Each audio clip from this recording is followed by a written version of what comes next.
ಓಂ ಶಾಂತಿ.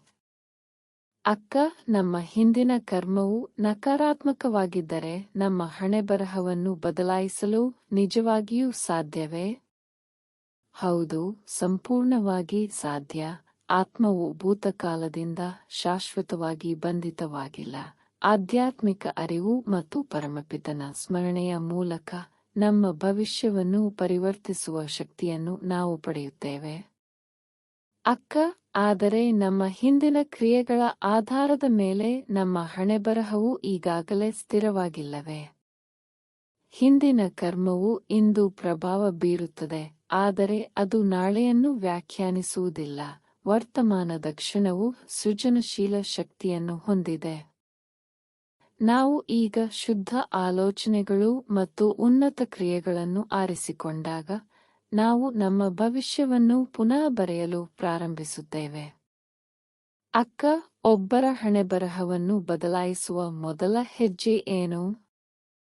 ಸ್ವಯಂ ಅರಿವು. ಅರಿತುಕೊಳ್ಳಿ, ನಾನು ಆತ್ಮ, ಈ ದೇಹವಲ್ಲ, ಮತ್ತು ಪರಮಾತ್ಮನು ನನ್ನ ಶಾಶ್ವತ ಮಾರ್ಗದರ್ಶಿ ಮತ್ತು ಒಡನಾಡಿ. ಈ ಅರಿವು ರೂಪಾಂತರದ ಅಡಿಪಾಯ. ಈ ರೂಪಾಂತರದಲ್ಲಿ ಪರಮಪಿತನ ಸ್ಮರಣೆಯು ಯಾವ ಪಾತ್ರವನ್ನು ವಹಿಸುತ್ತದೆ? ನಾವು ನಮ್ಮ ಮನಸ್ಸನ್ನು ಪರಮಪಿತನ ಸ್ಮರಣೆಯು ಪರಮ ಮೂಲಕ್ಕೆ, ಶಾಂತಿ ಮತ್ತು ಶಕ್ತಿಯ ಸಾಗರಕ್ಕೆ ಸಂಪರ್ಕಿಸಿದಾಗ ನಾವು ಆಧ್ಯಾತ್ಮಿಕ ಶಕ್ತಿಯನ್ನು ಪಡೆಯುತ್ತೇವೆ. ಆ ಶಕ್ತಿಯು ಹಿಂದಿನ ಕರ್ಮದ ಹೊರೆಯನ್ನು ಸುಡಲು ಮತ್ತು ಹೊಸ ಉನ್ನತ ಕ್ರಿಯೆಗಳನ್ನು ರಚಿಸಲು ನಮಗೆ ಸಹಾಯ ಮಾಡುತ್ತದೆ. ಹಿಂದಿನ ಕರ್ಮವನ್ನು ನಿಜವಾಗಿಯೂ ಅಳಿಸಬಹುದೇ ಅಥವಾ ಪರಿವರ್ತಿಸಬಹುದೇ? ಹೌದು. ಪ್ರೀತಿ, ಸಾಕ್ಷಾತ್ಕಾರ ಮತ್ತು ದೈವಿಕ ಸ್ಮರಣೆಯು ಆಧ್ಯಾತ್ಮಿಕ ಬೆಂಕಿಯಂತೆ ಕಾರ್ಯನಿರ್ವಹಿಸುತ್ತದೆ. ಅವು ಆತ್ಮವನ್ನು ಶುದ್ಧೀಕರಿಸುತ್ತವೆ. ನಾವು ಪ್ರಾಮಾಣಿಕತೆ, ಶುದ್ಧತೆ ಮತ್ತು ದಯೆಯಿಂದ ವರ್ತಿಸಿದಾಗ ಭಾರವಾದ ಕರ್ಮದ ಖಾತೆಗಳು ಸಹ ಕರಗಬಹುದು. ಅಕ್ಕ, ಹಿಂದಿನ ಅಭ್ಯಾಸಗಳಿಂದ ಸೃಷ್ಟಿಸಲ್ಪಟ್ಟ ಮಾದರಿಗಳನ್ನು ಮುರಿಯುವುದು ಕಷ್ಟವಲ್ಲವೇ? ಬದಲಾವಣೆ ಸವಾಲಿನದು, ಆದರೆ ಅಸಾಧ್ಯವಲ್ಲ.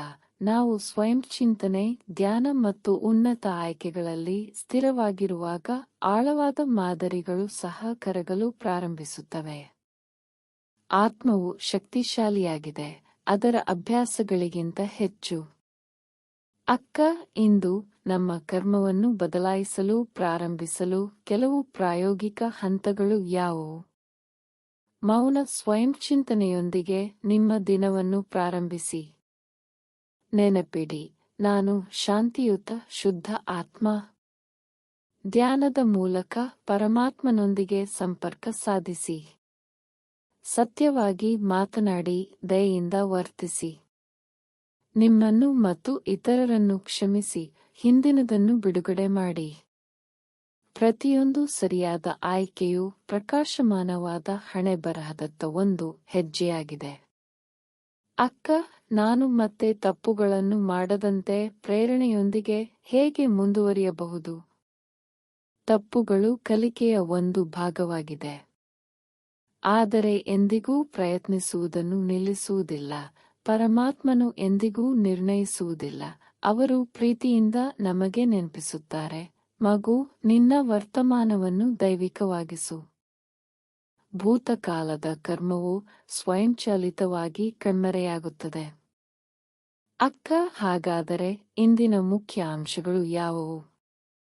ನೀನು ಆತ್ಮ, ಶುದ್ಧ, ಶಾಂತಿಯುತ, ಶಕ್ತಿಶಾಲಿ. ಪ್ರತಿಯೊಂದು ಉನ್ನತ ಆಲೋಚನೆ ಮತ್ತು ದೈವಿಕ ಸ್ಮರಣೆಯೊಂದಿಗೆ ನೀನು ಹೊಸ ಕಥೆಯನ್ನು ಬರೆಯುತ್ತಿದ್ದೀಯಾ?